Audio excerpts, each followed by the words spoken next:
7h15 bonjour à tous merci d'être avec nous bon réveil bon lundi ñu ngi leen di nuyu di leen ñaanal bëccëg bu neex maa jàmm ngeen fanaane ñun yeewu nañ ca fajar 6h45 la yeewu leen commencé ñu jox leen bulletin bu njëkk bi ci français li ci topp ci jotaayu xibaar 8h lay nekk ak Mame Faty Dieng laata boobu nag ñu ngi leen di ñaanal lundi bu neex xam nga lundi dafa xaw a soof tuuti boo bégee samedi noppalu dimanche pour nga yeewu lundi ba nekk en forme dafay xaw a metti waaye sant yàlla yeewu leen mu ngi fi di leen gunge fii ba 10h ci télévision Futur Média tey nag di lundi 26 janvier 2015 paraît-il bis bi la ñu jagleel douanier yi alors douanier yi seetaan tey la seen bis parce que tey la ñuy célébrer journée internationale de la douane certainement rédaction bi dina am yu mu ci def ñun nag comme d'habitude ñaari ñuy boole dañ leen koy jox léegi bokk na ci bu ca kanamee ñu àndandoo ak Maymuna mu waxtaanee lépp lu jëm ci wàllu yoon parce que bu lëndee mu def économie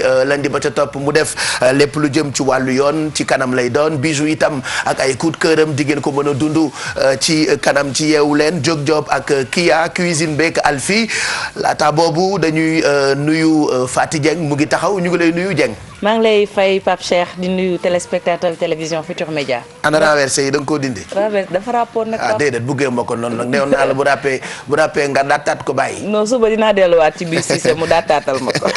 allez bu ñu demee ba 8h loo fas yéene yaatal. li ñu fas yéene yaatal bokk na ci àtteb Karim Wade tey jii tey dooraat Pape Cheikh ñi layool nguurug Sénégal ñoom xaatim nañu ab communiqué di ñaawlu doxalinu défense bi ñi layool Karim ak ñëpp ñoo xam ne tudd nañu leen ci boobu lay àtte ndax niñ ko xamee Pape Cheikh ñoom dañoo geddoon ginnaaw bi Henri Grégoire Diop dàqee maître Amadou Sall ca salle ba Victor Diouf tey dina dem ca kanamu yoon moom nag ñu ngi koy tuumaal ne daal moom moo taal oto Dakar dem dikk boobilee coow feeñ ca gare des Beaux Maraîchers dawalkat yi ci seen biir ñoom ñoo ami jafe-jafe ndax sa force dañ leen a laaj kay koppar yi nag ne ñu xamuñu fu ñu koy yóbbu moo tax daal coow nga ci kanam ponk yooyu dañ ciy boole suñu reportage rédaction nar ko faram fàcce 8h lay doon incha allah. mu ngoog kon ci kanam ñu ngi lay xaar bu 8h jotee nga yaatal ko waaye demaguloo bëgg nañoo xam jaww ji nu mu xëyee tey donte jant bi moom jógagul xam naa ni day biddanti ndax ci kanam la ñu koy xaar fileek ay minutes bu ñu demee ba 7h39 jot te 7h18 mooy doog a jot kon mu ngi mel ni guddi bu ñu neexee wax bonsoir non. bonsoir Chérif. Bonjour. C'est la nuit non bonsoir. C'est la nuit. Le soleil c'est pas encore levé. Guddi gi jot ba tey bonsoir. Non, pas encore. Bonsoir. Non, pas encore. C'est la nuit. Bonsoir. Bonsoir. Voilà, bonsoir Chérif. Bonsoir. Bonsoir les filles. bonsoir ñeme ngeen cappal pareegu leen seeni maquillage ba tey ñi ngi émaillé ñii di rosa c'est bien ah boobu mooy rubilo pour we ah waaye man da ngeen ma jaaxal ak seen yu xonk et puis yéen da ngeen bëgg yu couleur yi quoi rose ak rouge rek. Qu'est-ce qui vous arrive avec ça? Rose, rouge. Regardez les lèvres des filles ce matin. Ah, j'adore vos lèvres. Voilà, hein? Tout est rouge. Non, je préfère regarder vos lèvres. tonton mag de kontaan na mu ngi leen di cadrer rek ay cadrement yi doy waar c'est grave ça waaye noonu la fajar moom da ngay duufal say bët boo gisee yu baax da ngay kontaan uyul loolu xoola boobu kanam walaat ma Faty Dieng ma xool uyul loolu j'appelle leen xool yeneen télé ndax di ngeen gis lu mel ni bokk leen nag ñooñu di génn télé nga xam ne ñii seetaan dañuy daw di yooxu wooy kii feeñ wooy Faty bu soo dund loolu nga génn télé rek waa koñ ba daw wooy fay leen télé bi kii génn woo kebe bi yaa ngi de nee na ma nag asumbe bu ñu génnee seen waa koñ dañuy yuuxu di daw tellement dañoo ñuul. c'est vrai am na ñu ñaar ñoo xam ne bu ñu génnee télé ils se rendent pas compte de malheur wala toroxal gi ñuy toroxal téléspectateurs yi am na ci ñuy daw ñoo xamante ni non mais c'est grave hein alors may mun a ci kanam tu parleras droit yow kenn du la seetaan di daw naan wooy wooyaay yooy. voilà bonjour Pape Cheikh ma lay nuyu di nuyu ñi ñuy seetaan. oui loolu donc ni nga ma yónnee woon rek ni ma naa la xoolal nan la ñuy defee changement de nom. ci loolu laa dem waxtaan si ak maître Djibril Wele. mu indil ñu soo bëggee changer sa sant. ban procédure procédure ngay aw.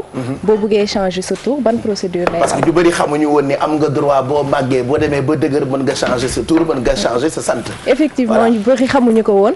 mais changement boobu nag Pape Cheikh il faut mu motiver en fait. il faut mu am loo xamante ne da koo lal nga mun ko expliquer juge bi. juge bi d'accord ci ak yow mu mun ko changer. c'est vrai qu'il y a des noms bizarres ba parents yi bu ñu ko tuddee seen doom finalement balaa xale bi di màgg ay maman la ñu koy woowee ay papi pour éviter que ñu tuddee leen voilà ñu mere la. ay ñima moom nee na Layla la bëgg a tudd léegi. ay njonjo ay njinji allez est-ce qu'il y a possibilité changer tour mais que c'est possible mais naka ngay def ci kanam Maymuna moo ñu ci gindi Bijou ak Mondam tey ak ay coup de cœur am comme chaque lundi ñetti woy fan ak fan la ñuy jëm bu ca kanam yak seen biscuit di nga ko tudd di nga tudd biscuit njonjo Njaay mais elle préfère ñu wooyu ko Bijou quoi xanaa kon ñu maxtaan Diallo nga tudd. allez Njonjo Njonjo Ndiaye Njonjo coup de cœur yi lan la. alors États-Unis Tanzanie et Sénégal comme tout le temps dañuy terminer par Sénégal. tey dem nga Tanzanie. Tanzanie voilà moom kañ voyage bi xam naa ne li may wër yëpp bu ma ko doon dugg ci avion di wër. ci décédé laay mujjee. mais bon États-Unis ak Alicia Keys. Tanzanie benn woykat bu tudd Cha woy bi muy woy Shoga la tudd. ok donc c'est-à-dire que woy beeg Cha Shoga si turu woy beeg turu artiste bi dafa nekk lu ma touché Lions yi parce que ñu bëri dañ découragé actuellement. donc propose leen ci kanam joxaat leen courage ah. parce que dañoo bëggoon gagner déjà ñun Sénégal yow ñun victoire lañ xamuñu défaite même si ñoo nekk premier sunu poule quand même ñëpp a ngi kaas depuis match bi ba léegi vendredi ba léegi kaas rek ngay dégg. mais y a pas à s'alarmer parce que boo xoolee CAN bi ni mu demee surprise yi ay Gabon yi ñu éliminé. waaw gars c'est vrai gënu kenn mësu ko xaar ñu ñëw. donc il faut que gars yi tey ñaanal leen rek ñu daal di parce que poule yëpp a seere boo xoolee poule Côte d'Ivoire bi mooy poule D bi. ba léegi kenn qualifié ñëpp ay 2 points lañ am. ñu am 4 points nañ sant yàlla. waaw jiitu si sunu poule. waaw. mais problème bi mooy rek bi passé buñ ko dóoroon rek instant yi yaa ngi teg la say tànk. mos naa gagné coupe d'Afrique ñun mosuñ gagné coupe d'Afrique. ki daawul ci dara du même équipe bi wala. non du ba pare ñun dañ Afrique du Sud dañ foogoon dañuy ñëw rek dóor ko rek. te ñoom dañ ci lay seen bopp aussi vendredi. ok donc Ndiondio. Ndiondio donc Afrique du Sud ak yooyu ngay dem jeex na et puis Kya Aidara dafay piocher chaque jour ci CV yi ngeen ñu yónnee normalement moom mu ngi tudd Ndioundiou Aidara mais bon elle préfère ñu koy woowee Kya non. Kya du surnom Pape Cheikh. Kya lan la tur dëgg. mais tur dëgg la. mais ñu dem bu ñu di lay waxu fajar. looy wax Kya yi daje CV ñan ngay wax ci kanam. alors tout à l'heure on va parler du dinañ jàllale CV Aminata Samb. également CV Youssoufa Soumaré. ñu am expérience ci seen domaine. et puis donner quelques conseils toujours sur Diop Diop Pape Cheikh. voilà ci wut liggéey donc ci kanam lay doon ak Kya Aidara et puis Alfie comme tous les matins après les bourses aujourd'hui ay cake la fi indi n'est-ce pas. gis nga de Pape Cheikh te dafa teel a pes nag man Alfie laa bëgg. bourse yi moom jeex na moom. ndax Alfie laay wër ba loolu xanaa ci awa daw nga jóge Latifa. non bi Bassam moo ko defar mise en scène coiffure. d'accord. donc Pape Cheikh kon bu ñu jógee ci bourse yi jeex na ñu defar cake tey mais pas n'importe quel cake dinañ defar cake charcutier ci kanam ñu wan leen nan lañ ko réaliser. avec les produits waaw c'est un cake salé. ok moi je pense que cake day saf suukar rek du jamais charcuté. non bi moom xorom tey day charcuté. waaw tey day charcutier.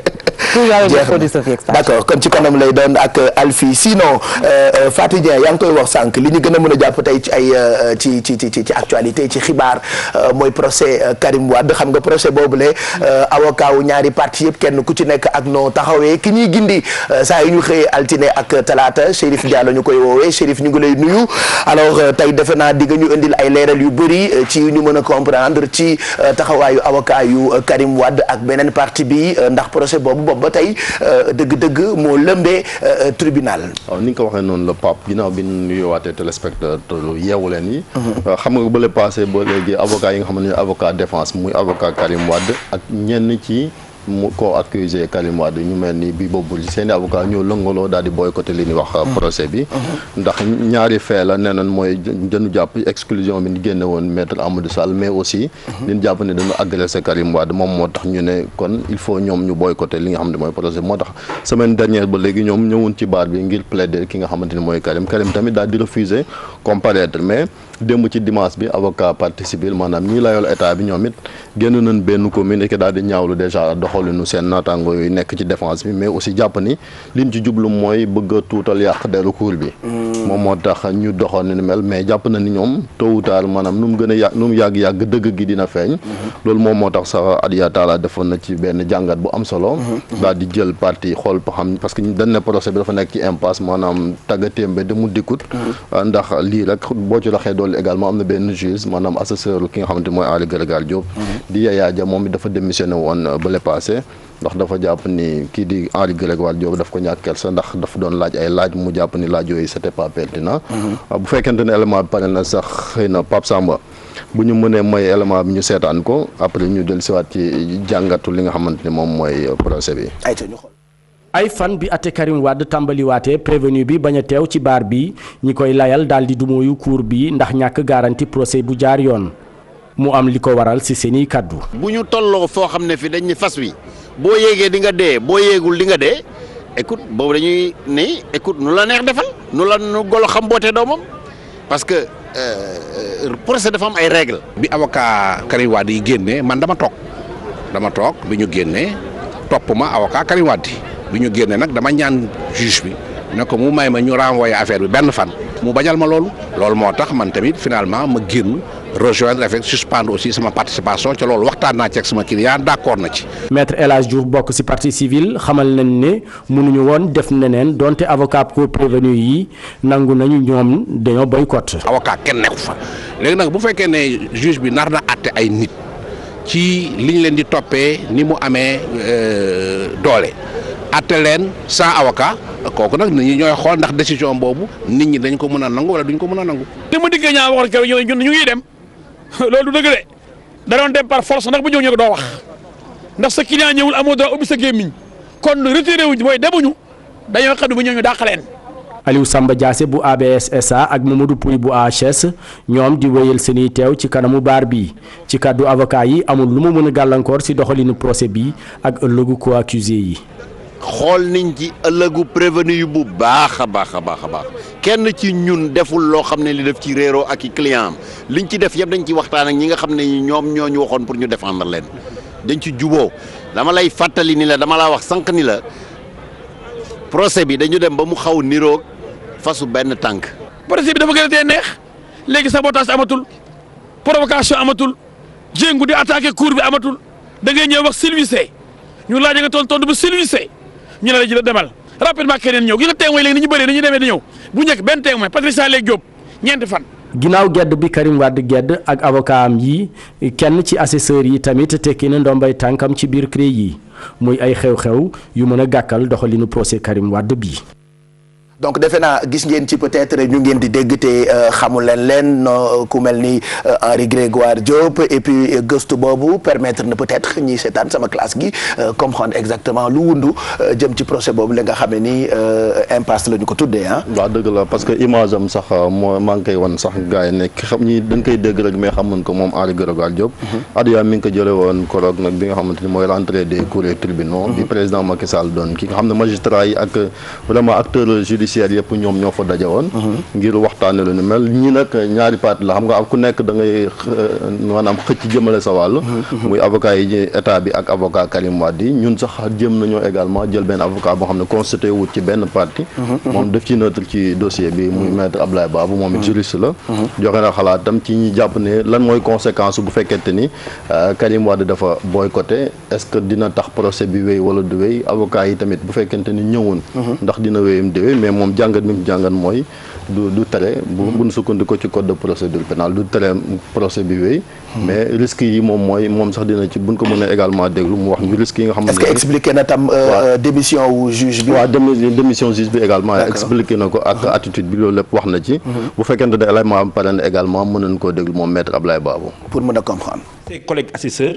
moom mooy seen chef donc bi collègue am boobu daal di waxee loo xam ni maanaam nekkul noonu parce que génn hors sujet yoon may na ko mu rappelé ko à l'ordre mais moom ki ñu rappelé à l'ordre moo ko bañ donc su dee kuy tooñ du Henri Grégoire Diop def na liggéey ni mu waree ka ca des collègue bi moom moo juum parce que moo gedd alors li ki des maintenant ni procès bi doxalee Sénégal yëpp di ko dégg Karim bañ na avocat du ñëw mais du njëriñam ndax mu toog ak mu bañ a dem dañ ko juger contradictoirement kenn mënu ki dara benn ngoog ñaar te Karim su fi nekkul avocat am amuñu droit à la parole moo tax ñu dem toog parce que du ñu toog ci salle bi du ñu wax moo tax ñëwuñu lii njëriñu Karim mooy au contraire muy ñëw te mooy ku ci wax lu ko neexul comme ni mu ko daan defee moom tam mu indi une version contraire su ko defee ñu bind ko ci plumitif bi mais su dee ay témoins rek ñooy ñëw di ko chargé te répondrul mais su bisu procès pas bi su dee libéré bi dana métti parce que li témoins yi wax rek la ñuy jël comme de l'argent comptant donc il n'a pas intérêt mais encore une fois maa ngi wax sénégalais yi ni leen ni ñuy doxalee procès maanaam li inculpation wu enrichissement illicite bokkul ak détournement de deniers publics ñu bari dañ ciy juum ndax dañ naa amul preuve déedéet du loolu fii renversement preuve la.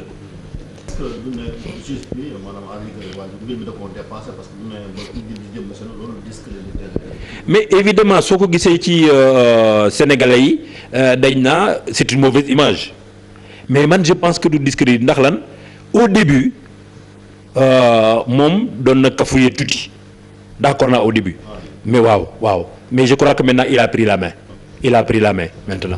voilà maître Ba bu leen doon déglu ci micro Chérif Dia defe naa comprendre nañu peut-être ni li ñuy wax naan amuñu preuve ba tey ñu continuer donc c'est pas ça. C'est pas ça parce que xam nga cour spécial la déjà muy cour de répression de l'enrichissement illicite. moom saxoon na ko sànq parce que ñu bëri dañu jàpp ni maanaam le fait que assesseur bi daal di démissionner parce que dafa jàpp ni moom ki nga xamante ni mooy kilifa am di Henri Grégoire mais net wax na ko également ci ni mu demee. maanaam ki nga xamante ni mooy président tribunal bi bu mu ci mën a doon président tribunal juge boobu moom mooy yor police de l'audience maanaam mooy kilifa li nga xamante ni moom mooy doxal ci biir salle de l'audience. bu dee yëkkati parole la moom mooy seet ku ko neex mu jox la parole mooy organiser débat yi comme yow émission bi ni nga nekkee. patron émission bi quoi yaay xool ku la neex nga jox ko débat. mais Henri Grégoire Diop nii fi mu. waaw yaa fi Henri Grégoire Diop bu appelez-moi Grégoire su biir bi naree déraper wala nangam nga mettre à l'ordre pour mu bañ a jaxasoo looloo tax sax gis nga bu fekkente ne dafa am kenn ci ñi ñëw di seetaan ku nar a ëppal moom waaw dañ lay génne wala sax ñëw àtte la parce que dañu jàpp ne da nga troubler audience bi parce que loolu sam c'est un délit maanaam ñi nga toog ci salle d'audience bi sa téléphone sonné wala nga jug di tàcc wala yooyu moom bu ko neexee mën naa ñëw àttelu la ci kanam bu ko neex dam mu jéggal la gis nañ ko fi cas yu bëri ci même sax bu fekkente ni flagrant délit la wala yu ni mel bu fekkee da ngaa troubler audience bi juge bi moom moo am maxaama di dogal lu ko neex moo fi am bu ko neexee ne évacuer leen ñëpp salle bi mbiri mi na reeki donc looloo taxoon daal ñu indi woon leeral yooyu parce que baax na ci trop des fois ñi xam tolluwaay parce que juróom-benn weer a ngi nii bële parce que le 31 juillet lañ ko ubbi woon 2014 ba fi mu toll nii tey nag day wéy ba léegi parce que même sax ki fi nekkoon président assemblée nationale di Mamadou Seck ñu ngi koy annoncé ci semaine bi moom it parce que ci témoins yi lay bokk voilà merci beaucoup Chérif Dia ñaari ponk yooyu lay defe naa expliqué nañu ko ci seen café info ba ci yéene kaay yu bëri xëyee nañu ak procès Karim Wade bu ñu xoolee ci xëtu yéene kaay bi di Sud Quotidien moom indi na ci ay gëstu jëm ci avocat wu nguur gi ni ko Chérif Dia expliqué léegi ñoom ñu ngi bind dénonciation de la fuite en avant ñoom avocat wu état bi wax nañu ci boycott bi am jëm ci CREI par Karim ak défense am donc loolu la yéenekaay bi di Sud Quotidien xëyee tey ci xëtam bu njëkk ba ci enquête loolu la xëyee tey boo ko séenee ci xëtam di nga ko gis ni moom wax na ni procès boobule choc la bu jëm ci wàllu stratégie comme ni ngeen koy gisee ci peggu écran bi noonu ñu ngi bind dernier virage du procès Karim Wade le choc des stratégies alors yooyu yëpp nag le Chérif Dia indi ay leeral léegi nii ci seen café xibaar yeneen yéenekaay yi ak seen i xët Mame Faty yaa ngi ciy jàppale ndax témoin tey xëyee na ak ki nga xam ne ni moo di Farba Senghor alors Farba Senghor moom wax na ay kàddoom la ñu def ci xëtu yéenekaay boobu la di témoin ñu ngi bind ne Farba Farba ne certains responsables du PDS ont peur de se battre. waaw Farba Senghor bokk ci parti démocratique sénégalais Pape Cheikh li mu xamle rek ci xët bu njëkk bu le Témoin mooy ñenn ci seen camarade de parti dañu ragal a xeex xam nga Farba. Pape Cheikh ginnaaw bi ñu boycotté li nga xam ne moom mooy àtte bi défense bi. ginnaaw bi Maître Leyti Ndiaye waxee moom moo njëkk a yëkkati kàddoom bokk ci parti démocratique sénégalais woo ay camarades am ñu def mobilisation xeex ngir ñu bàyyi Karim Wade. voilà bu weesoo Témoin réew mi xëy na ak nataalu ñaar ñi nga xamee ni ñoo lëmbee actualité bi muy ki jiite AFP Moustapha Niasse ak ki nga xamee ni moom la ñu tuddee rakkam wala doomam di El Hadj Malick Gakou alors réew mi def ni ñoom ñaar seen diggante combat bu tàng la mortal combat la ñu ko tuddee muy crise boo xamee ni moo am ci biir AFP. crise bi am ci AFP ci la réew mi xëyaatee Pape Cheikh alxamis foog naa ne ci la door na sax avant loolu waaye nag seen rencontre boobee mooy rencontre cadre yi ba Moustapha Niasse yëkkati fa ay kaddu saaga ñu bëri junju ne sax dafa nekk doon léebu Malick Gakou lu ci mën a am daal coow judd na fa ñooñi gune yi AFP nee nañ dañuy am candidat Moustapha Niasse nee na du jàppale kenn du ñaanal kenn ku dul Macky Sall ci atum 2017 waa AFP gisawuñ ko noonu loolu nag indi coow ba tax na sax ñu ne diggante Gakou ak Niasse xeex bu tàng la nar a doon. décidé gi ñuy dessiné prophète bi ci yéenekaay boobu nekk ca France tax na ba fii ci Dakar ñu amaloon fii ab doxu ñaxtu yéenekaay bii di Walf Fadjri loolee la xëyee ci xëtam bu njëkk tey ñu ngi bind caricature contre Mohamed Dakar prêche la vengeance ñoom sax seen i kàddoo ngi ci xëtu yéenekaay bii di Walf Fadjri mu ngi naan dinañu faat képp kuy foo ak prophète bi. Walf Fadjri li mu dellu siwaat moom mooy dox ñaxtu yi ñuy gis ci Ndakaaru bi ci mujjee aser ji ñu génn la ak ca place de l'Obélisque ñoom li ñu gis daal moom mooy fay yu ñoom dañu jàpp ne daal képp koo xam ne jël nga yenn doxalin yi wala sax ngay jël yonent yàlla Muhammad sallallahu alayhi wa sallam di def ci moom jëfin yu ñaaw dañ laa war a faat wala ñu fayu na mun nañ ko laaj. yéenekaay bii di quotidien sax loolee la xëyee ne mobilisation baa nga amee woon ca place de l'Obélisque ñu bëri génnuñu dañoo préféré plutôt seetaan CAN bi loolu la ñu wax mu ne les Sénégalais ont choisi leur CAN ba tax rek am faible mobilisation contre Charlie ca place de l'Obélisque. waaw mu mel ni le quotidien dellu siwaat na moom tamit ci ndaje bi amoon ci ASER bi place de l'Obélisque li ñu gis moom mooy lañ fa doon xaar ci mbooloo gis ñu ko fa ana lu ko waral doomu Sénégal yi kaan bi lañu taamu.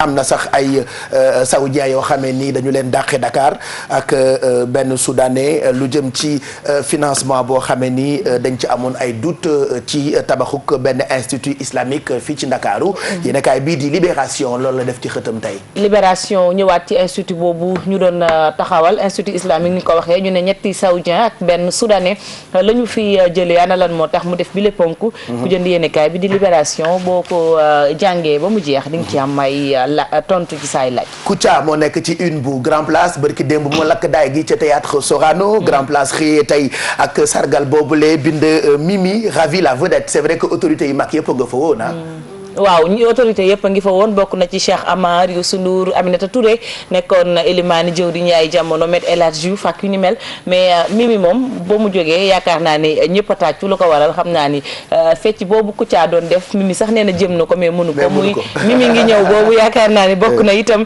ci li nga xam ne marqué na téléspectateurs yi bu weesoo itam vie carcérale bu Karim Wade version Kouthia Show. voilà mu ngoog et puis Grand Place ba tey ci xëtam tey dama gis ni mbër mi di Lac de Guiers 2 saf na sàpp ci yéenekaay yi du ma ci sori noonu waaye benn bu ci nekk am na loo bind ci moom Grand Place wax nañu ci Lac de Guiers 2 Lac de Guiers pris dans des ébats sexuels dans sa voiture pourquoi je sais pas ay bëtu garmi lañu yor nag duñ ci sori ba ci yéenekaay bi di L'As mu ngi xëyee ak xëtam ci ki nga xamee ni moo di Lac 2 arrêté pour attentat à la pudeur qu'est-ce qui s'est passé on ne sait pas encore en tout cas yéenekaay yu bëri Lac de Guiers la ñu xëyee mu ngoog donc L'As loolu la def ci xëtam ba ci populaire Lac 2 moo nekk ci xët bi Lac 2 surpris en plein débat au Technopole voilà donc loolu mooy xëtu populaire tamit voilà je sais que tonton Mac yaa ngi ma naan c'est bien pas de commentaire bon du ma ci sori parce que c'est pas ce qui s'est passé réellement de toute façon mu ngoog loolu la yéenekaay yooyu def ci seen xët populaire et tout ce qui s'ensuit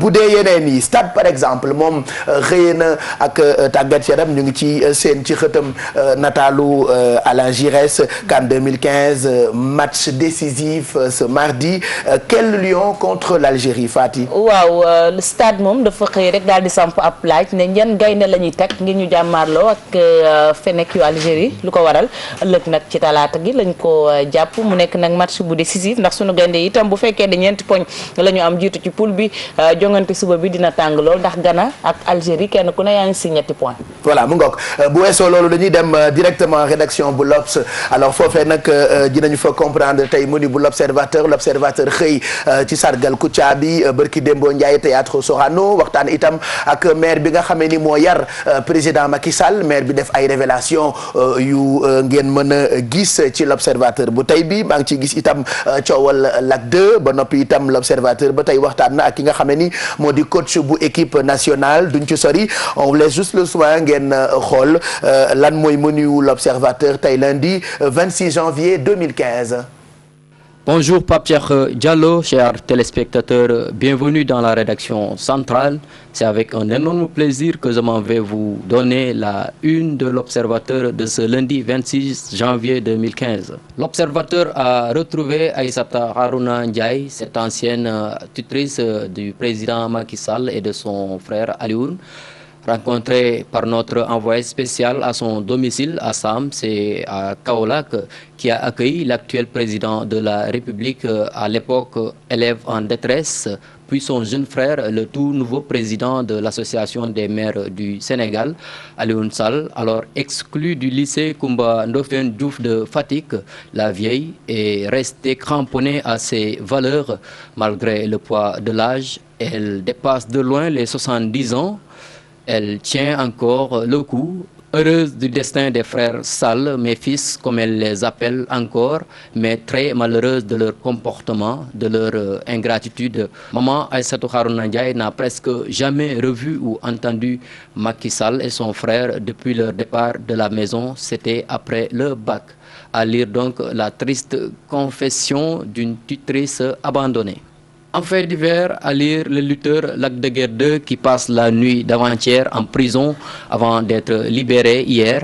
C'est donc le milieu de la lutte qui est encore sous les feux de la rampe. Cette fois, c'est une affaire de mœurs qui place au cœur des récriminations le lutteur Lac de Guiers 2 en galante compagnie avant-hier avec une fille. Il a été nuitamment surpris dans un véhicule et dans une position très inconfortable qui a nécessité son interpellation par la police. Après avoir passé la nuit au commissariat, le lutteur et sa compagne ont été libérés hier.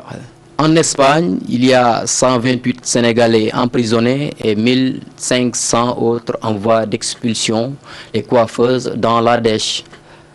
Des émigrés sénégalais à Madrid racontent sans complexe à notre reporter les conditions dans lesquelles ils tentent de vaincre la crise. Les femmes spécialisées dans la coiffure crient leur détresse, sans oublier les 1500 Sénégalais en instance d'expulsion et les 128 autres emprisonnés pour les délits de trafic de drogue, de vol, de viol, de falsification de billets de banque et de violence conjugale. Enfin, une note en sport avec Alain Giresse qui revient sur le match de vendredi dernier contre l'Afrique du Sud. Chacun peut interpréter mes choix comme il veut, a dit le sélectionneur de l'équipe nationale. Voilà, c'était donc là le menu détaillé de l'Observateur de ce lundi. Merci d'avoir suivi. Je vous souhaite bon réveil avec l'émission Yeewu Leen, puis une bonne lecture de votre quotidien préféré.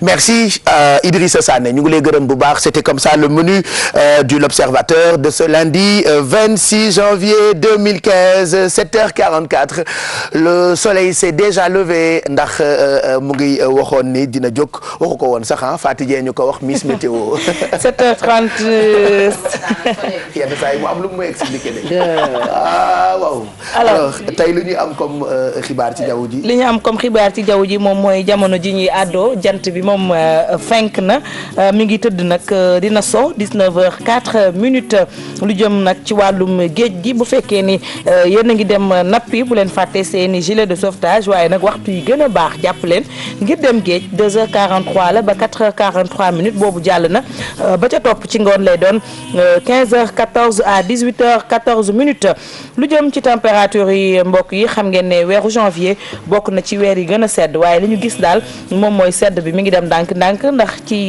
njalbeenu weer bi dañ doon am ba 12 degré température yi gën a ndaw mais tey bu ñu xoolee su ma jumulee foog naa ni 18 degré mooy température bi gën a ndaw ci suba gi ñi ngi koy am ca Saint-Louis am ko ci Podor ca Matam am ko itam ca Ziguinchor Dakar topp ci ak 19 degré Linguère moom mi ngi ci 20 degré Ndiarème 21 degré Kaolack 22 mu mel ni Saloum moom mooy gën a tàng ak Sénégal oriental ci suba gi 22 degré mooy température yi gën a mag Kolda 20 degré Kédougou 21 ci ngoon gi moom permis ñi ngi koy gën a nemmeeku ci région bu Dakar ndax 24 degré la ñuy am 29 Saint-Louis 31 Podor 35 Matam Linguère 35 Kaolack 34 Tambacounda 35 Ziguinchor 34 degré température yi ci ngoon gi dina dem ba 37 degré ñi ngi koy am ci ñaari diwaan Kolda ak Kédougou foofu moom dina tàng jër Pape Cheikh.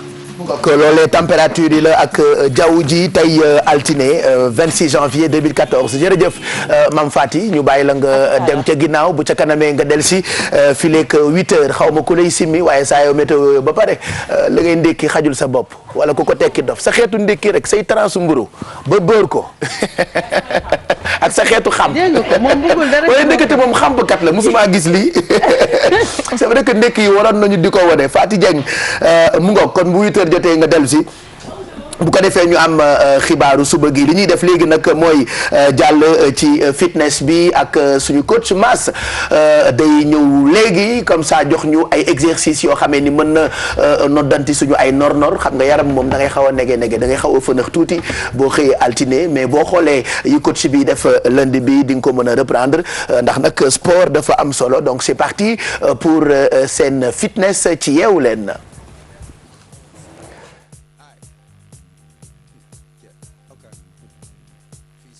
maaleykum salaam.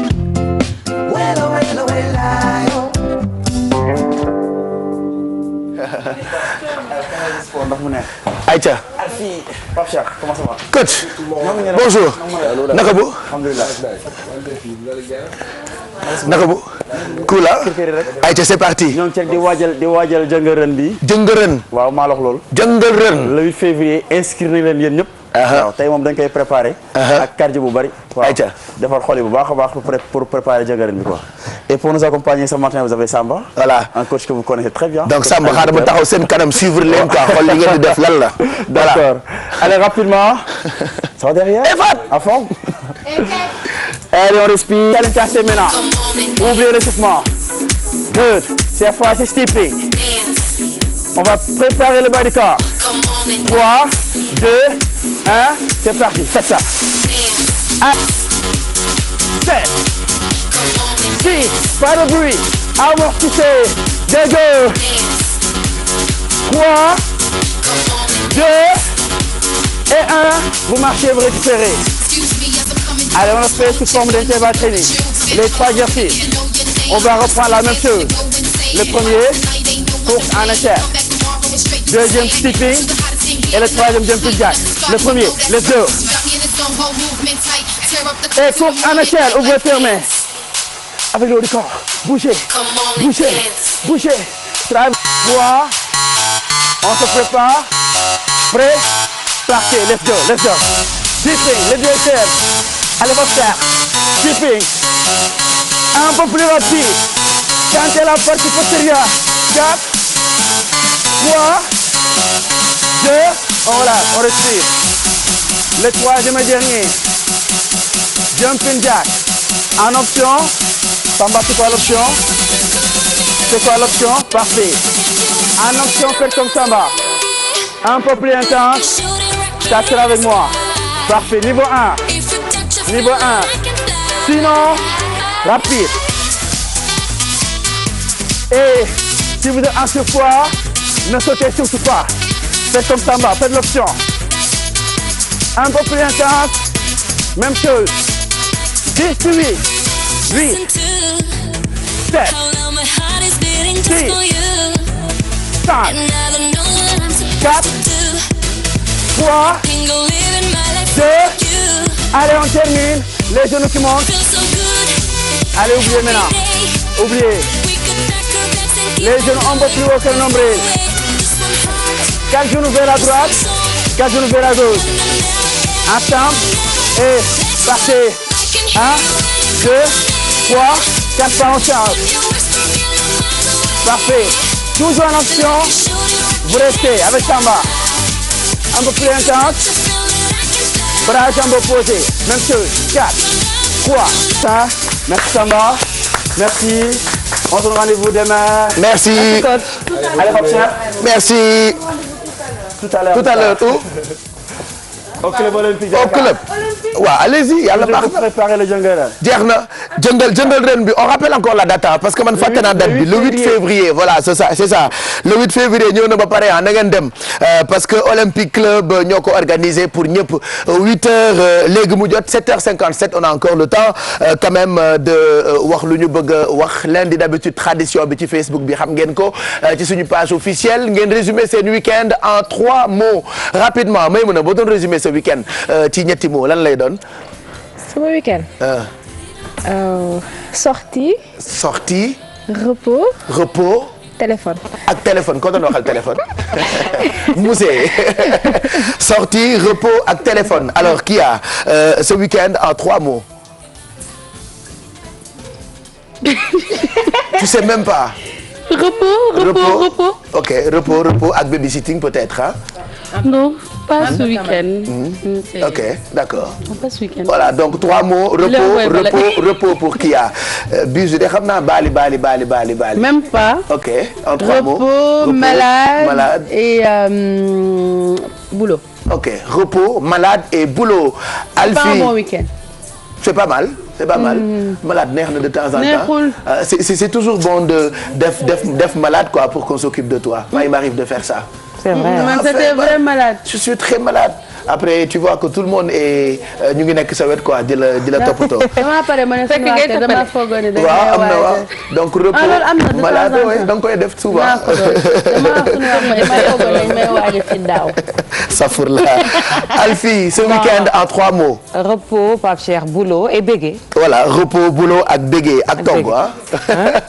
Un peu de togg bégué. Un peu de togg ah bégué d'accord alors yéen tamit seen week-end en 3 mots sur la page officielle Facebook bu Yeewu Leen donc loolu mooy hashtag bi dites-nous ce que vous avez fait ce week-end après ñun on va prendre juste quelques commentaires di nga ci gis yu reetaanlu parce que kenn ku ci nekk ak li ngay am comme programme week-end ba tax boo xëyee lundi bi voilà doo mën a nekk en forme mais heureusement qu'on est là pour vous pour gunge leen fii ba 10 heures ci télévision Futur Média 7h59 dans presque quelques secondes 8 heures dafay jot comme ça ñu jàll ci journal bi jotaay bu njëkk ci wolof tey 26 janvier ak Maam Fati Dieng Fatima Bala naroon wax di waaye Fati Dieng lañ ciy àndal léegi nii ci télévision Futur Média on vous souhaite encore une bonne journée 8 heures jotagul de dañuy xaar non avant l'heure c'est même pas l'heure waaw il est 8 heures ñu jàll ci xibaar yi.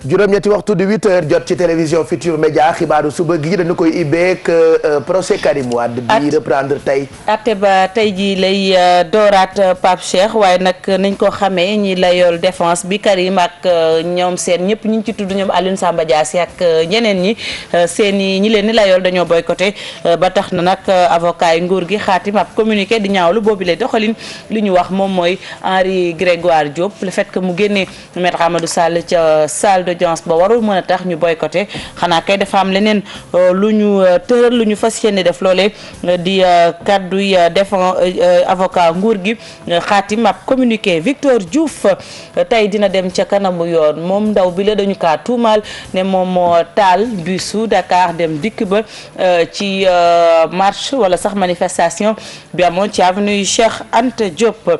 ñu wax ci wàllu politique Moustapha Mbacké njiital parti Nasrou nag moom mooy nouvelle alternative pour la solidarité le rassemblement et l'unité wax na nee na dina samp ndëndëm ci atum 2017 ba nu ko doon investir ci la yëkkati ay kàddu ñaawlu itam doxalinu nguurug Sénégal ak jafe-jafe yi mu jural askan wi boobu leen ndaje ñu fa teewaloon télévision Futur Média Adama Gueye la ànd ci ak Codé Ndiaye.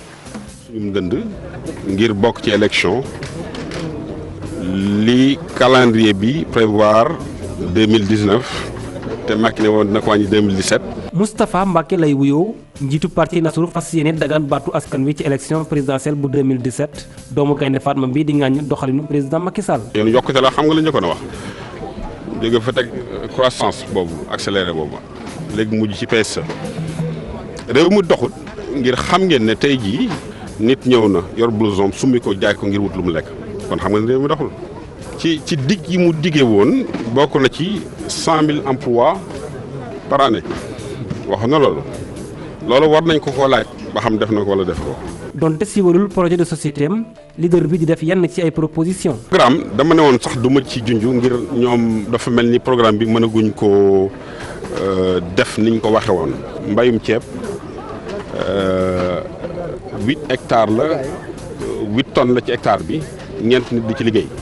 loolu boo ci defee 100 000 hectares di nga am 400 000 emplois loolu su fekkoon ne defoon na kon par exemple loolu dina wéy loolu mën naa ko topp waaye nag du ma wax di leen jot solution ndax fi mu nekk nii solution wees na. ngir dem ci élection 2017 Moustapha Mbacké dàqul benn yoon lëngoog ay parti yu mel ni parti démocratique sénégalais. su mën naa coaliser PDS. PDS Serigne Cheikh comme ni ko soxna Aïda Mbodj waxee moo ko sanc ndax daf ne woon réew li ma gis ci réew mi ci sànku la jëm.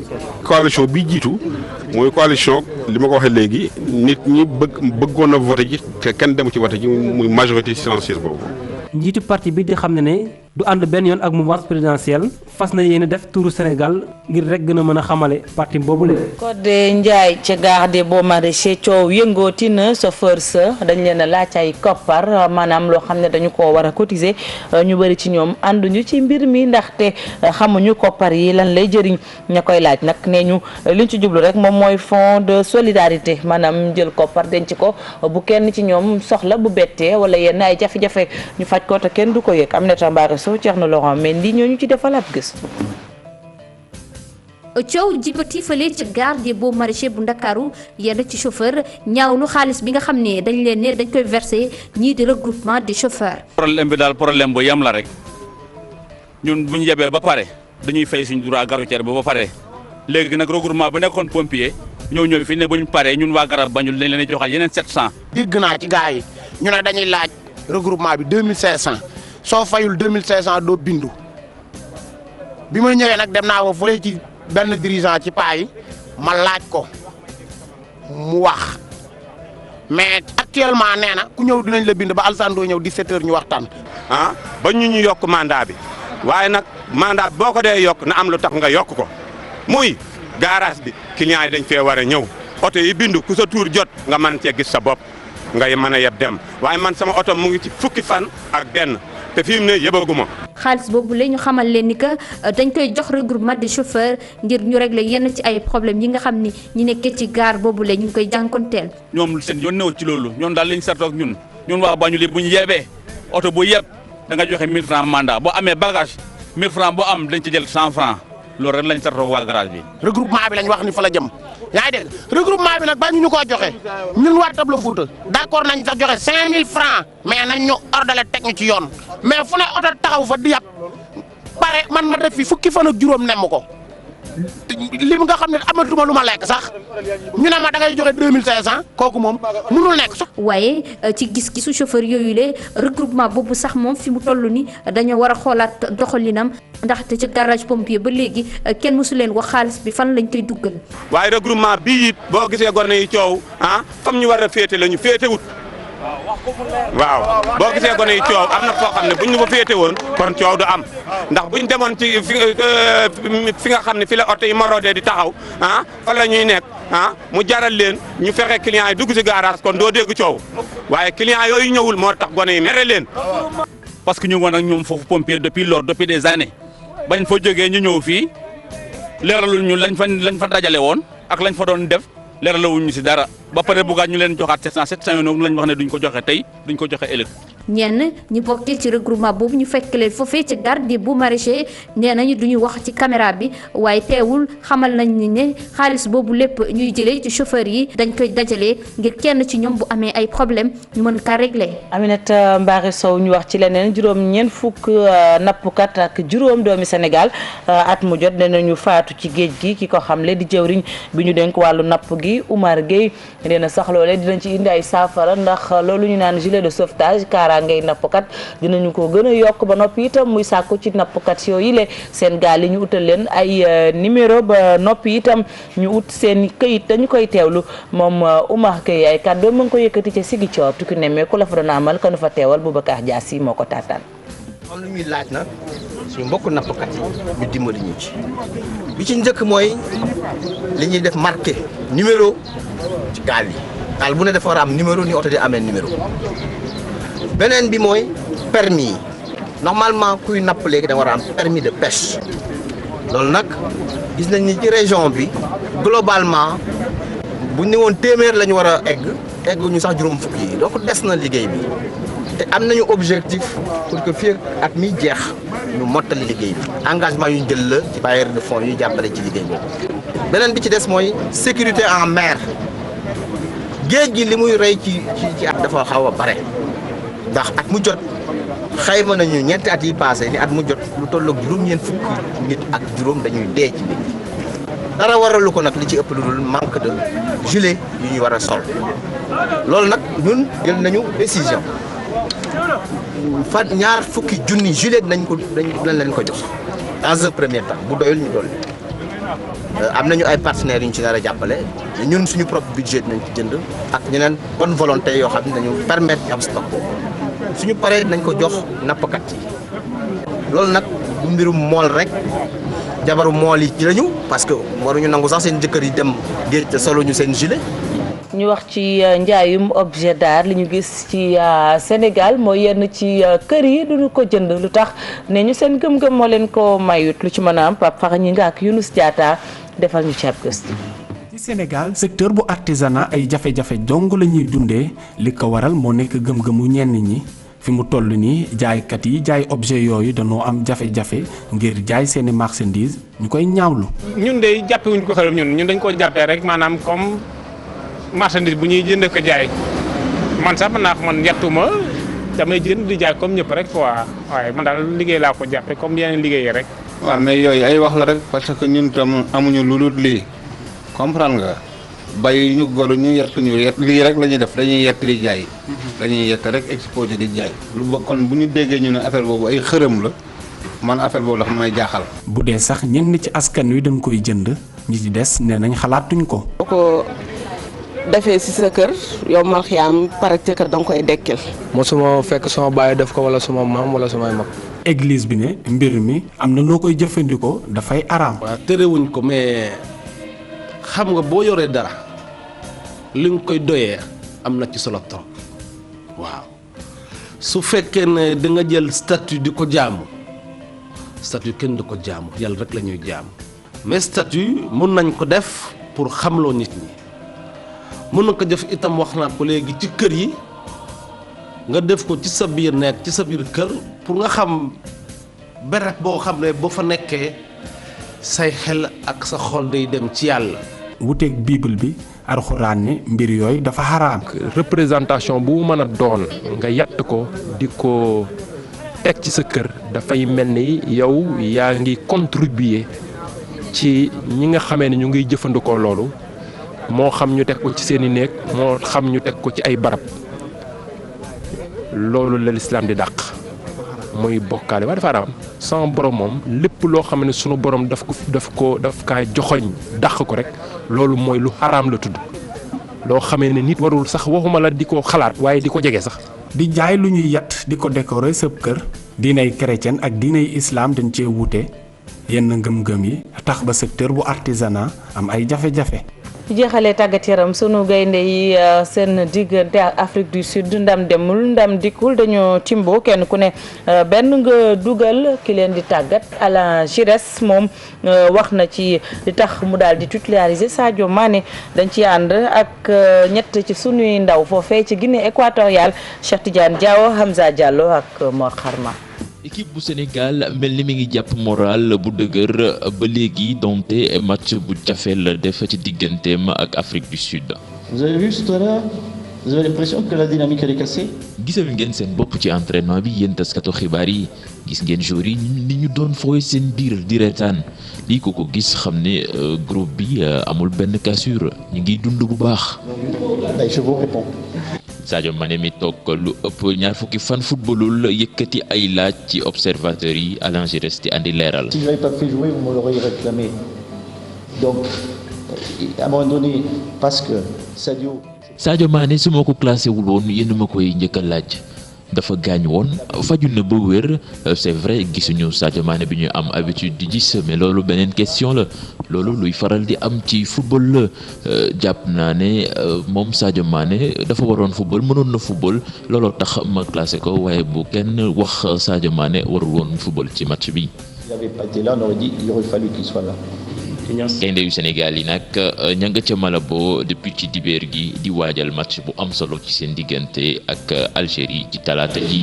Cheikh Tidiane Diawo ëllëg incha allah la sunu gaynde yi naka jàkkaarloo ak Algérie muy match bu décisif ba tax na ñu ne jamono ji ña nga Malabo di wéyal seeni tàggatu mu mel ni xel ba tey mi ngi des ci quart de finale bi ndaxte lu ci mën a am Pape Cheikh sunu gaynde yi ñoom ñoo nekk ci bopp seen poule. yàlla baax na de toute façon ñun ñu ngi leen di xaar donc suba di match boo xam ni yàlla bu yaakaar yi tas rek Fati. waaw yàlla bu yaakaar tas c'est vrai que nag du yomb xam naa ni sax tàggat yaram li ma ci xam bariwul mais nag fi mu ne nii moom yaakaar naa ni équipe bu ndaw amatul rawatina nag ñi ñu naan a taseel suba muy Algérie ndax ñi ngi ak ñetti points. voilà mu ngoog ñu ngi lay gërëm bu baax bu ca kanamee 10h ngay dellu si waat ci journal bi ci français 8h13 mooy doog a jot mbaa jàmm ngeen fanaane ca fajar ba tey ñu ngi àndandoo ak yéen ñu ngi jëm nag 10h comme ni ñu koy defee bis bu jot bu ñu xibaaree ba noppi dañuy jokkoo ak suñu ay correspondant tey nag bëgg nañoo dem dëkk bi di Mbacké nag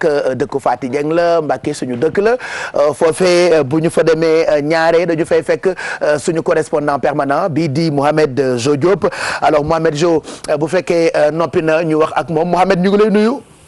ñoo ngi lay fay bu baax a baax Pape Cheikh Diallo. mbaa jàmm nga fanaane. waaw jàmm rek Pape Cheikh ñoo ngi sant bu baax a baax. macha allah naka Mbacké tey mbaa foofu seddul comme Dakar. bon fii nag moom du sedd tellement nag temps yi moom day xaw a kii rek day xaw a kocc tuuti rek mais day acceptable daal. ça va quoi supportable quoi li tubaab di wax c'est supportable.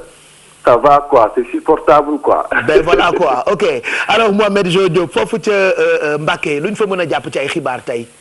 Pape Cheikh tubaab day wax ne charité bien ordonnée commence par soi-même ah. dégg naa loolu. voilà donc xam naa ne dañ koy tàmbalee suñu bopp parce que semaine bi quand même. waaw semaine suñu bopp la moom mooy Futur Média ndax ñaari anniversaire la ñu amoon ci semaine bi Pape Cheikh benn bi bu njëkk bi. moom mooy rajo Futur Média bu nekk ci doon Mbacké station bi ah. ni ki 22 janvier bi ñoo ngi doon célébrer juróomeelu anniversaire am ci bi ñu ko sampee ak léegi. samp nañ ko nag ñaar fukki fan ak ñaar ci weeru janvier ak 2010. Youssou Ndour président conseil d'administration groupe Futur Média àndoon ak Serigne Saliou Mbacké nekk doom ak représentant khalife général des Mourides ca jamono joojo di Serigne Bara Mbacké Fallilou. jamono Alaaji Bara la woon waaw. waaw ñoom ñaar nag ñoom ñoo teewi woon ubbite rajo boobu ci atum 2010 mu nekkoon xew-xew bu am solo ñaar fukki fan ak ñaar ci weeru janvier atum 2015 barki démb alxames. waaw ñu doon amal 5e anniversaire bi mu nekkoon nag anniversaire bu yemamaay amul woon ay xumbute yu am solo waaye. defoon nañ récital de Coran may personnel bi nga xam ne ñoo nekk ci RFM Mbacké. ab yendu boo xam ne kontaanoon nañ ci lool. mu nekk nag occasion boo xam ne Pape Cheikh. ngir RFM Mbacké remercier ñëpp ñi nga xam ne ñoom ñoo ngi koy jàppale bokk na ci. direction rajo Futur Média bu Dakar bokk na ci tamit ñi nga xam ne ñoom ñooy rédaction bu rajo Futur Média ak tamit mbët personnel bu nekk ci groupe Futurs Médias Pape Cheikh. ngir effort yoo xam ne ñoo ngi koy consentir ngir rajo Futurs Médias bi nekk ci diwaan Mbacké yooyu di jël première place ci diwaan bi ndax kat rajo Futurs Médias ci diwaan bi. Pape Cheikh mooy rajo bu jiitu ci diwaan bi mooy rajo bu jiitu ci Bawol ah. loolu ay xibaar ay sondage fësal nañ ko. te ay effort la yoo xam ne kilifa yi ñoo ci jàpp ngir loolu mën a am. c'est normal beneen xew-xew bi Pape Cheikh bi am ci semaine bi.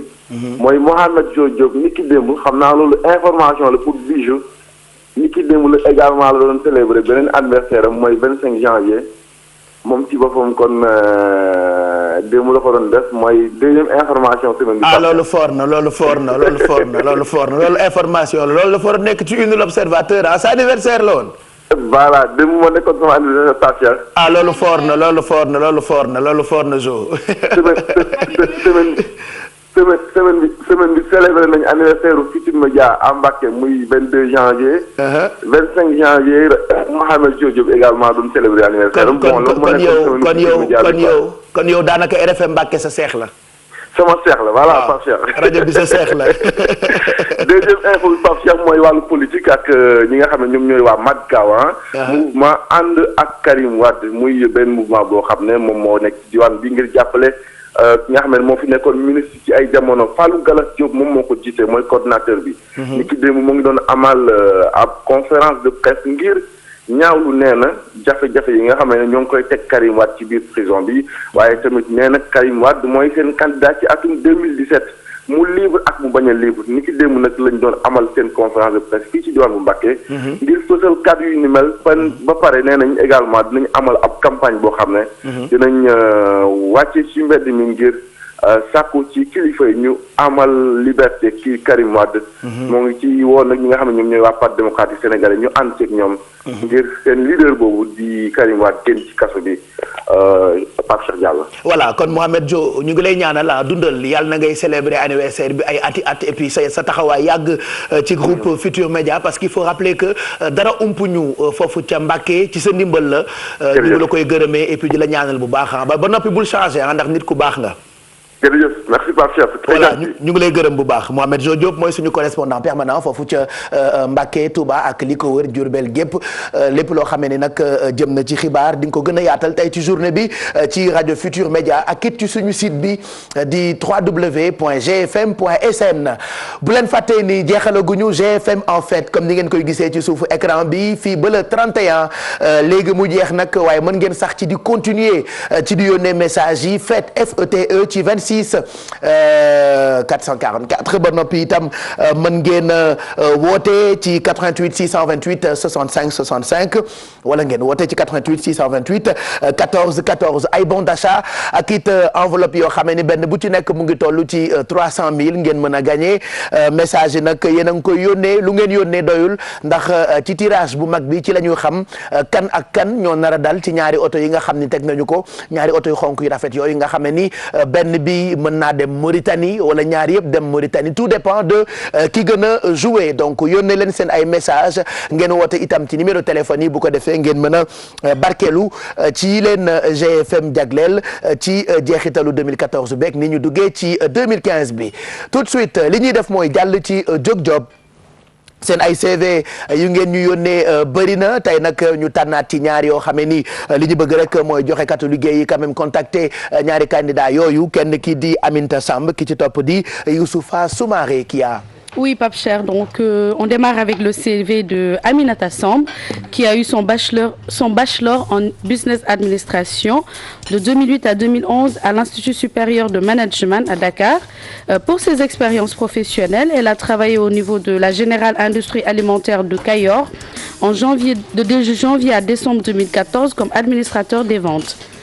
Au niveau du Crédit Mutuel du Sénégal, elle a effectué un stage de septembre à janvier 2013 au niveau du service commercial accueil et guichet et de janvier toujours dans la même société à mars 2012 elle a effectué un stage toujours dans le service commercial accueil et guichet également au niveau de la Générale Industrie Alimentaire du Cayor elle a effectué un stage de 2012 à 2013 étude de marché sur les pâtes alimentaires au Sénégal.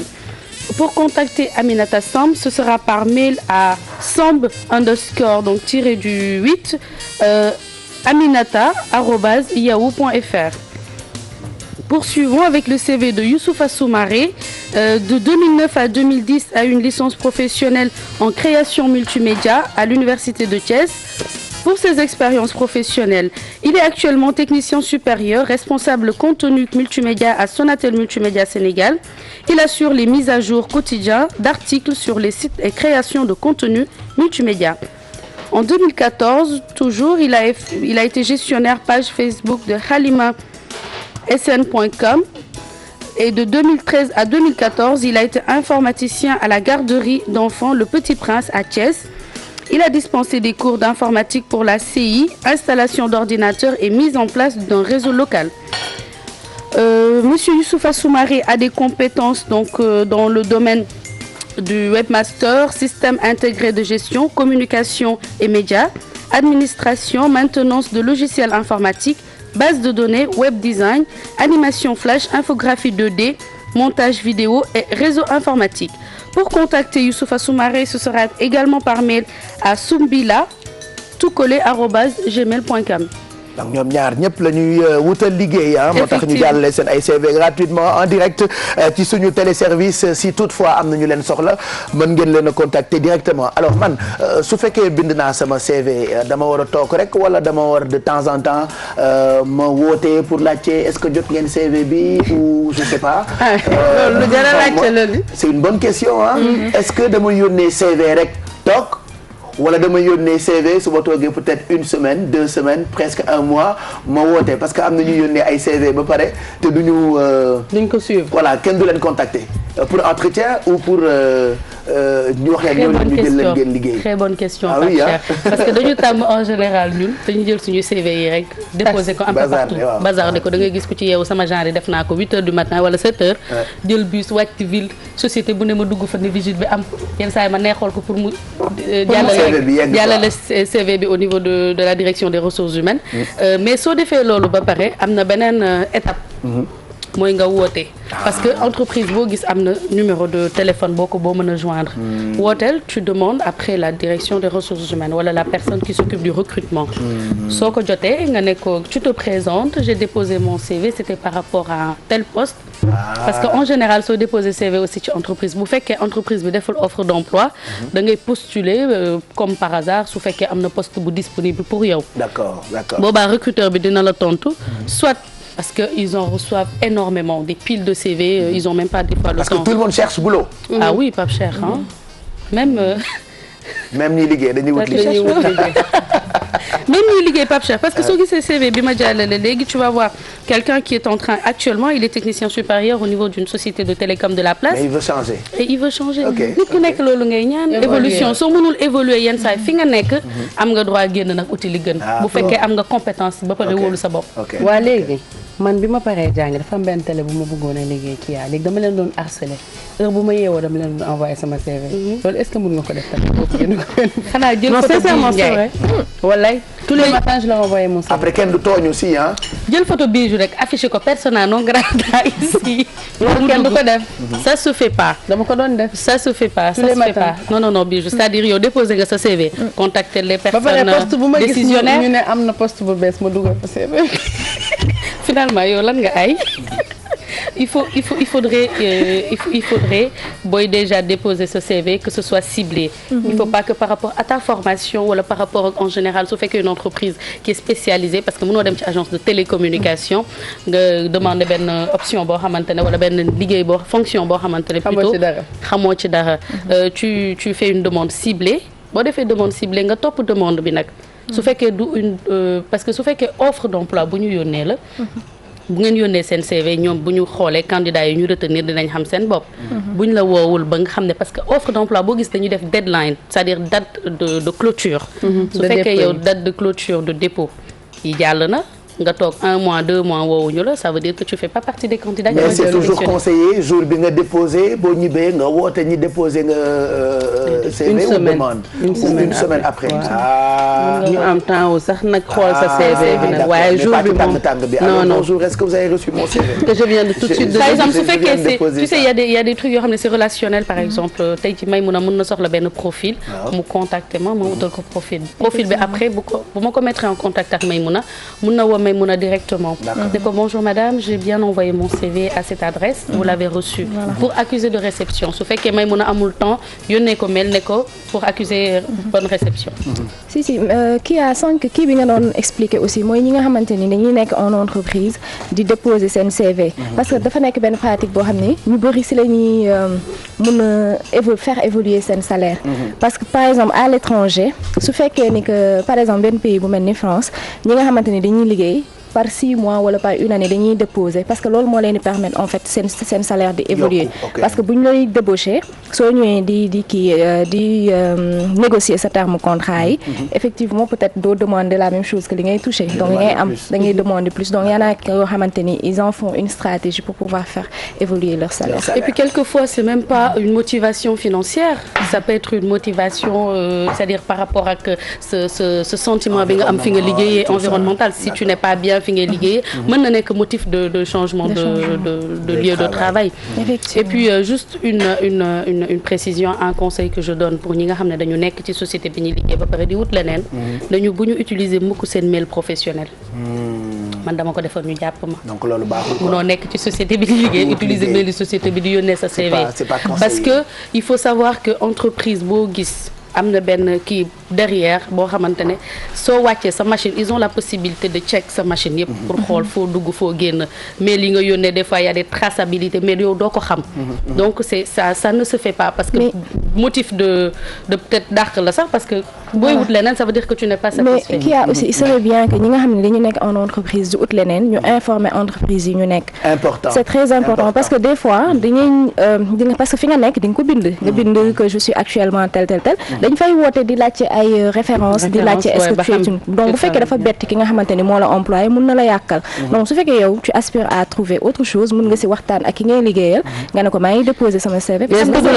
xam nga Sénégal fii par exemple tu me diras dans un autre pays mais Sénégal fii employeur boo ñëw ne ko damaa bëgg damay xalaat dem feneen te tout en sachant que yow nga amal ko njëriñ écoute gisul benn intérêt pour bon après si tu es bon dina jéem a xool lan moo la xari lan moo la manqué mu c'est un couteau à double tranchant wala ñu dàq la rek mais ñu ci bari dañuy frustré parce que te duñu ko waxee voilà ci même domaine bi nga nekk nga bëgg quitter par exemple une agence de com mu dem ci beneen agence de com je connais beaucoup. Je pense que ce serait quand même bien ñu expliquer leen naka la ñuy bàyyee. naka la ñuy bàyyee loolu xam naa dinañ ci ñëw naka la ñuy démissionner quand même yooyu yëpp am na solo parce que souvent duñu ko maîtriser. lan nga war a def kan nga war a waxal fan nga war a jaar parce que sama classe gi dañuy bàyyi nu mu leen neexee man day boo ma sapatulee rek ma bàyyi la. yow de bàyyi moom. bàyyi c'est fini. waaw man awma ci problème man waaw bàyyi moo jeex yow. ñëpp nga xam ko. non c'est bon ici tu es. Merci Kia pour ces conseils c'est toujours important boo dee wut liggéey waaw may mën a ayca. non dañuy on t'a enchaîné ici 8h29 donc ñu ngi ñaanal ñaar ñooñu nga xam ni seen ay CV jàllale nañ ko tey et puis ñi joxe liggéey quand même ngeen contacter leen directement ñoom ñaar ñëpp ñu ngi leen di wax bonne chance ça se voit que xale yi Sénégal léegi ñëpp bëgg a liggéey ñëpp bëgg a job bi te ñun itam loolu lañ ci bëgg moo tax fajar gi ci job ñu faral di leen di wax naan soxla bu teew ay nelaw faju ko on vous explique tout le temps ay techniques yoo xamante ni bu ngeen ko defee di ngeen gaaw am liggéey et on espère que yéen ñi nga xamee ni am ngeen liggéey grâce ak job que yéen a ngi liggéey normalement ci seen ay entreprise souvent on reçoit seen ay messages yenn saa yi ñu tase ci ak ay nit yoo xam ne ni dañuy wax ni écoutez sama CV laa yónnee woon ci yeewu leen bi ngeen joxe ko on m'a contacté donc depuis lors maa ngi liggéey j'en ai rencontré je pense ay liggéeykat yu bëri yoo xamee ni am nañu liggéey grâce ak job donc c'est très simple seen ay CV bu ngeen bëggee mu jàll ci yeewu leen bi da ngeen di yónnee ci adresse bi yeewu leen YEEWULEN LEEN TFM tout collé @gmail.com. jeex na kon bonne chance aux candidats ci kanam après publicité bi plutôt dinañu àndandoo ak yéen ci Maymuna li mu ñu indil tey est-ce que nit bu màggee mën na soppi turam wala soppi santam am na lu ci yoon wax c'est possible mais dafa am foo war a jaar loolu la Maymuna indi ci kanam et puis Alfie mu ngi ñuy préparer ay cake mais pas n'importe quel cake naka la koy toggee ci kanam lay doon Bijou itam ak ay coup de cœur am entre accompagner suñu gaynde yi pour match suba bi Alicia Keys mi ñu xaw a gëj a gis tuuti ak ay woyam ak Tanzanie ndax xam nañu seen ay musique loolee mooy coup de cœur yu Bijou et puis est-ce que yéen a ngi fàttaliku Fafadi c'est vrai que à un moment dafa jóge woon Sénégal dem bitim réew depuis quelques mois déjà def na kambagam alors tey am na yu bëri yoo xamante ni bëgg na ko waxtaan ak waa Sénégal mooy nekk suñu invité ba noppi itam di ngeen am yeneen yoo xam ne ni yéen la ñu ko jagleel ce sera juste après cette page de pub.